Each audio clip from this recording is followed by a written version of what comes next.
जय श्री राधे। पूज्य श्री सद्गुरुदेव भगवान के चरणों में प्रणाम। पूज्य श्री भाई जी द्वारा भगवान नाम महिमा की ये सीरीज़ आज से हम शुरू कर रहे हैं। पूज्य श्री भाई जी कहते हैं, श्री भगवान नाम चिंतन एवं नाम महिमा के कुछ श्लोक। भगवान का नाम भगवान का ही अभिन्न स्वरूप है और वह भगवान की ही शक्ति से भगवान से भी अधिक शक्तिशाली और ऐश्वर्यवान है। जैसे किसी महान वैभवशाली सम्राट को अपने खजाने की असंख्य धनराशि की संख्या का पता नहीं रहता, इसी प्रकार नामी भगवान भी अपने नाम की अनंत गुणावलियों का पता रखना नहीं चाहते। यह भी उनका एक महान गुण है। भगवान के जिस मंगलमय नाम से पंचम पुरुषार्थ रूप भगवत प्रेम की प्राप्ति हो सकती है, उसके बदले में मोक्ष की चाह करना भी प्रेमियों ने कामना माना है।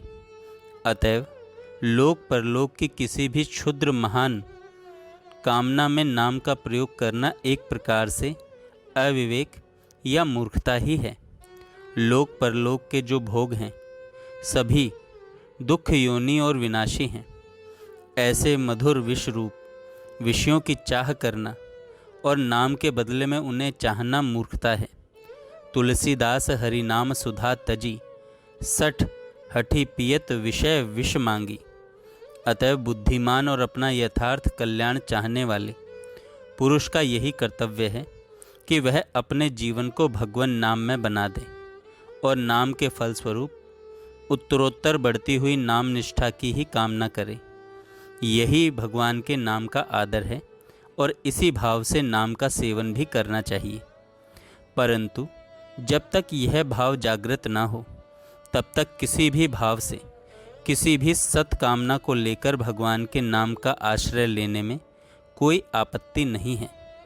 ऐसा करना मूर्खता होने पर भी पाप नहीं है, वरम कर्तव्य है।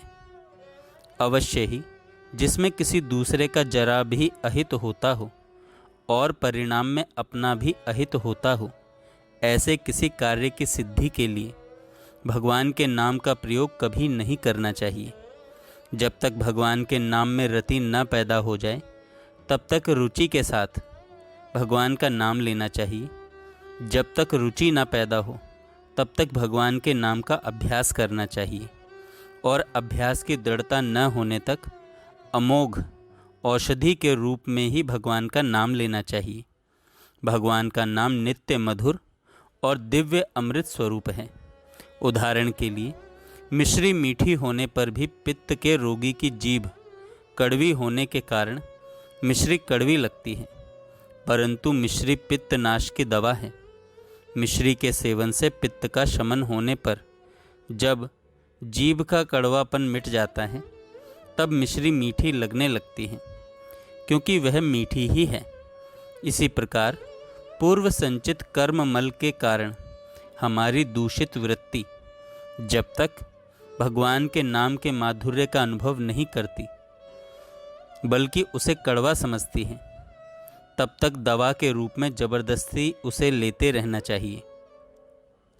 लेते लेते कर्म मल का शमन होते ही भगवान की सहज नाम माधुरी का स्वाद आने लगेगा। परंतु यह स्मरण रखना चाहिए कि नाम का आश्रय कलयुग में सबसे बड़ा आश्रय है। इस एक ही आश्रय से सर्वांगीण पूर्ण सफलता प्राप्त हो सकती है। अतएव नित्य निरंतर नाम का सेवन करना चाहिए और जहाँ तक बने भगवान के नाम का सेवन नाम प्रेम की वृद्धि के लिए ही करना चाहिए, किसी भी लौकिक पारलौकिक इच्छा की पूर्ति के लिए नहीं। नाम का फल अचिंत्य और अमूल्य है। उनकी वास्तविकता पर ध्यान न देकर उसमें भरे हुए वास्तविक सत्य को ग्रहण करना चाहिए। नाम का जप मानसिक, उपांशु और वाचिक तीनों तरह से हो सकता है। नाम जप में जितनी सूक्ष्मता हो उतना ही वह श्रेष्ठ है, पर नाम कीर्तन में जितना ही वाणी का स्पष्ट उच्चारण और उद्वेश हो उतना ही श्रेष्ठ है, उद्घोष हो उतना ही श्रेष्ठ है। अपनी अपनी स्थिति और रुचि के अनुसार जप कीर्तन करना चाहिए। भगवान के सभी नाम समान महत्व रखते हैं। किसी भी नाम में ऊंच नीच का भाव न रखकर अपने लिए जो भी नाम विशेष प्रीतिकर और रुचिकर जान पड़े उसी का जप कीर्तन करना चाहिए। यद्यपि समस्त भगवान नामों की महिमा समान ही है, तथापि जो नाम अपने को प्रिय है उनके कीर्तन से अनायास ही अपने अभीष्ट मनोरथ की सिद्धि हो जाती है। विभिन्न रुचि वाले लोगों का क्रमशः सभी नामों में प्रेम संभव हो जाता है, फिर वे सभी नाम उन्हें प्रिय हो जाते हैं। अतएव भगवान के जिस नाम या जिन नामों में अपना मन लगता हो उसी का जप करें, परंतु नाम जप करने वालों के लिए यह परम आवश्यक है कि वे प्रतिदिन नियम पूर्वक अधिक से अधिक संख्या में नाम जप अवश्य करें।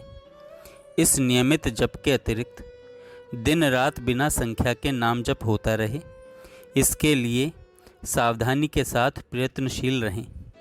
नियमित संख्या के नाम जप का दृढ़ नियम होने से उतना जप तो प्रतिदिन पूरा हो ही जाएगा, नहीं तो नियम न रहने पर किसी भी आवश्यक अनावश्यक कार्य में समय लग जाएगा और जो सबसे पहले करने योग्य तथा सबसे अधिक महत्वपूर्ण कर्तव्य एवं जीवन में अति आवश्यक कार्य है वह नाम जप छूट जाएगा। मन धोखा देकर समझा देगा नियम थोड़े ही हैं, यह बहुत ज़रूरी काम है, इसे कर लेना चाहिए। फिर व्यर्थ की बातचीत भी ज़रूरी काम हो जाएगी, परंतु बड़ा नियम होने पर उतना समय नाम जप में अवश्य लगेगा और नाम जप होने से भगवान के साथ प्रत्यक्ष संबंध कम से कम एक अंग जीभ का तो बना ही रहेगा। उतने समय तक वाणी का केवल संयम नहीं होगा, वाणी का यथार्थ सदुपयोग होगा, क्योंकि वाणी का सदुपयोग भगवान के नाम गुणगान में ही है। जय श्री राधे। आज से नित्य भाई जी के द्वारा बताई गई इस भगवान नाम महिमा की पूरी पुस्तक को हम पढ़ेंगे। जय श्री राधे। जय श्री राधे। पूज्य श्री सद्गुरु